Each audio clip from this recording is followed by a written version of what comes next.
ನಮಸ್ತೆ ಸ್ನೇಹಿತರೆ, ನಾವಿವತ್ತೊಂದು ಅವಕಾಡೋ ಫೀಲ್ಡ್ಗೆ ಬಂದಿದ್ದೀವಿ. ಇದು ಆ್ಯಕ್ಚುಲಿ ಪ್ಲಾಂಟೇಷನ್ ಮಾಡಿ ಅರೌಂಡ್ 1.5 ಇಯರ್ ಅಂದರೆ 1.5 ವರ್ಷ ಆಗಿದೆ ಪ್ಲಾಂಟೇಷನ್ ಮಾಡಿ. ನಾವು ರೈತರಿಗೆ ನಾರ್ಮಲಾಗಿ ಅವಕಾಡೋ ಪ್ಲಾಂಟೇಷನ್ ಬರುವಂಥ ಪ್ರಾಬ್ಲಮ್ಗಳು ಯಾವ ರೀತಿ ಮೇಂಟೈನ್ ಮಾಡಬೇಕು ಅಂತ ವೀಡಿಯೋಗಳನ್ನ ಅಪ್ಲೋಡ್ ಮಾಡ್ತಾ ಇರ್ತೀವಿ. ಆದರೂ ರೈತರು ಕರೆಕ್ಟಾಗಿ ಫಾಲೋ ಮಾಡೋದಿಲ್ಲ.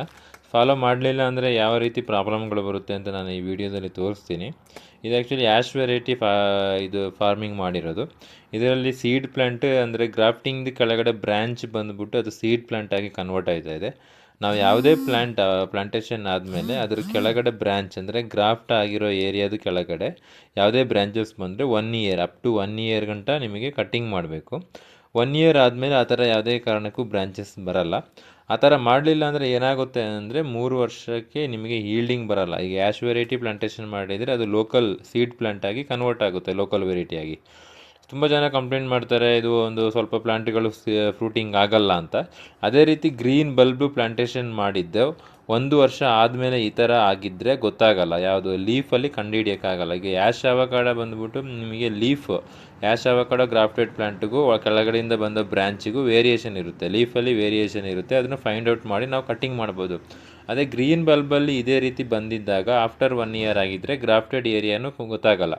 ಅದರಿಂದಾಗಿ ಅದು ಸೀಡ್ ಪ್ಲ್ಯಾಂಟಾ ಅಥವಾ ಗ್ರಾಫ್ಟೆಡ್ ಪ್ಲ್ಯಾಂಟ್ ಬಂದುಬಿಟ್ಟು ಸೀಡ್ ಪ್ಲ್ಯಾಂಟಾಗಿ ಕನ್ವರ್ಟ್ ಆಗಿದೆ ಅಂತ ಯಾವುದೇ ಕಾರಣಕ್ಕೂ ಕಂಡುಹಿಡಿಯೋಕ್ಕಾಗಲ್ಲ. ಅದರಿಂದ ರೈತರುಗಳು ಈ ಥರ ತಪ್ಪು ಮಾಡಿ ನಾಳೆ ದಿನ ನಿಮಗೆ ಹೀಲ್ಡಿಂಗ್ ಬಂದಿಲ್ಲ ಅಂದರೆ ರೈತರಿಗೆ ತುಂಬ ತೊಂದರೆ ಆಯ್ತದೆ. ಅದಕ್ಕೆ ನಮ್ಮದು ಹಾಕುವಂಥ ವೀಡಿಯೋಗಳನ್ನ ನೀವು ಕರೆಕ್ಟ್ ಫಾಲೋ ಮಾಡಿಕೊಂಡು 1 ಇಯರ್ ಗಂಟೆ ಕೆಳಗಡೆ ಬರುವಂಥ ಬ್ರ್ಯಾಂಚ್ಗಳನ್ನ ಕರೆಕ್ಟಾಗಿ ನೀವು ಕಟ್ಟಿಂಗ್ ಮಾಡ್ತಾ ಇದ್ದರೆ ನಿಮ್ಮದು ಯಾವುದೇ ಕಾರಣಕ್ಕೂ ಈ ಥರ ಪ್ರಾಬ್ಲಮ್ಗಳು ಬರಲ್ಲ. ನಾನು ಆಲ್ರೆಡಿ ಒಂದು ಶಾರ್ಟ್ ವೀಡಿಯೋ ಇದು ಕೆಳಗಡೆ ಗ್ರಾಫ್ಟಿಂಗ್ದು ಕೆಳಗಡೆ ಬ್ರಾಂಚಸ್ ಬಂದರೆ ಯಾವ ರೀತಿ ಕಟ್ಟಿಂಗ್ ಮಾಡಬೇಕು ಸ್ಟಾರ್ಟಿಂಗ್ ಸ್ಟೇಜಲ್ಲಿ ಅಂತ ಒಂದು ವೀಡಿಯೋ ಯೂಟ್ಯೂಬಲ್ಲಿ ಅಪ್ಲೋಡ್ ಮಾಡಿದ್ದೀನಿ. ಅದ್ರದ್ದು ಡಿಸ್ಕ್ರಿಪ್ಷನ್ಗೆ ಲಿಂಕ್ ಹಾಕ್ತೀನಿ, ಒಂದು ಚೆಕ್ ಮಾಡ್ಕೊಳ್ಳಿ. ಆ ಥರ ಸ್ಟಾರ್ಟಿಂಗ್ ಸ್ಟೇಜಲ್ಲೇ ಕಟ್ ಮಾಡೋದ್ರಿಂದ ನಿಮಗೆ ಈ ಥರ ಪ್ರಾಬ್ಲಮ್ಗಳು ಆಗೋದನ್ನು ಅವಾಯ್ಡ್ ಮಾಡ್ಕೋಬೋದು. ಅದೇ ರೀತಿಗೆ ನಾವೀಗ ಒಂದು ನಿಮಗೆ ಪ್ಲ್ಯಾಂಟ್ ತೋರಿಸ್ತೀನಿ, ಅದು ಯಾವ ರೀತಿ ಆಗಿದೆ ಅಂತ. ಎಷ್ಟು ಸೀಡ್ ಪ್ಲ್ಯಾಂಟ್ಗಳು ಬಂದಾಗ ಗ್ರಾಫ್ಟೆಡ್ ಪ್ಲ್ಯಾಂಟ್ಗಳು ಬಂದ್ಬಿಟ್ಟು ಎಷ್ಟು ಸ್ಲೋ ಗ್ರೋತ್ ಆಗುತ್ತೆ ಮತ್ತು ಹೆಂಗೆ ಡ್ಯಾಮೇಜ್ ಆಗುವಂಥ ಚಾನ್ಸಸ್ ಇರುತ್ತೆ ಅಂತ. ಇದು ನೋಡಿ, ಕಂಪ್ಲೀಟ್ ಬಂದು ಇದು ಸೀಡ್ ಪ್ಲ್ಯಾಂಟಾಗಿ ಕನ್ವರ್ಟ್ ಆಗಿದೆ. ಆಲ್ರೆಡಿ ತುಂಬ ಬ್ರಾಂಚಸ್ಗಳು ಬಂದಿದೆ. ನಾರ್ಮಲಾಗಿ ಈ ಸೀಡ್ ಪ್ಲ್ಯಾಂಟ್ಗಳು ಏನು ಅಂದರೆ ಒರಿಜಿನಲ್ ರೂಟ್ ಸ್ಟಾಕ್ ಆಗಿದ್ದರಿಂದ ಫಾಸ್ಟ್ ಗ್ರೋತ್ ಇರುತ್ತೆ.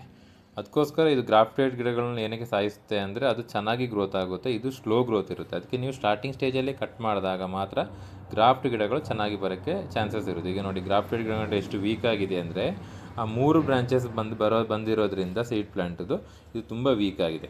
ಅದೇ ರೀತಿಯಾಗಿ ಫಸ್ಟ್ ಇಯರ್ ಮತ್ತು ಸೆಕೆಂಡ್ ಇಯರ್ ನೋಡಿ, ಈ ಥರ ಸಣ್ಣದಾಗಿ ಫ್ಲವರಿಂಗ್ ಬಂದಾಗ ಫ್ಲವರಿಂಗ್ ಬಡ್ಡಲ್ಲಿ ಸ್ಟಾರ್ಟಿಂಗ್ ಸ್ಟೇಜಲ್ಲಿ ಅದನ್ನು ಕಟ್ ಮಾಡಿದ್ರೆ ನಿಮಗೆ ರಿಸಲ್ಟ್ ಚೆನ್ನಾಗಿರುತ್ತೆ ಮತ್ತು ಗಿಡನೂ ಗ್ರೋತ್ ಆಗುತ್ತೆ. ಇದೇ ರೀತಿ ಅವಕಾಡೋ ಫಾರ್ಮಿಂಗ್ಗೆ ಸಂಬಂಧಪಟ್ಟಂಥ ಪ್ರಾಬ್ಲಮ್ಗಳು, ಮೇಂಟೆನೆನ್ಸ್ದು ಎಲ್ಲ ವೀಡಿಯೋಗಳು ನಾವು ಯೂಟ್ಯೂಬ್ ಚಾನಲ್ ಅಥವಾ ಇನ್ಸ್ಟಾಗ್ರಾಮಲ್ಲಿ ಅಪ್ಲೋಡ್ ಮಾಡ್ತಾಯಿದ್ವಿ. ನಮ್ಮದು ಚಾನಲ್ನ ಸಬ್ಸ್ಕ್ರೈಬ್ ಮಾಡ್ಕೊಳ್ಳಿ, ಫಾಲೋ ಮಾಡಿಕೊಂಡು ನೋಡ್ಕೊಳ್ಳಿ, ಆಗ ನಿಮಗೆ ಎಲ್ಲ ರೀತಿಯಾದ ಅಪ್ಡೇಟ್ ಸಿಗುತ್ತೆ. Thank you.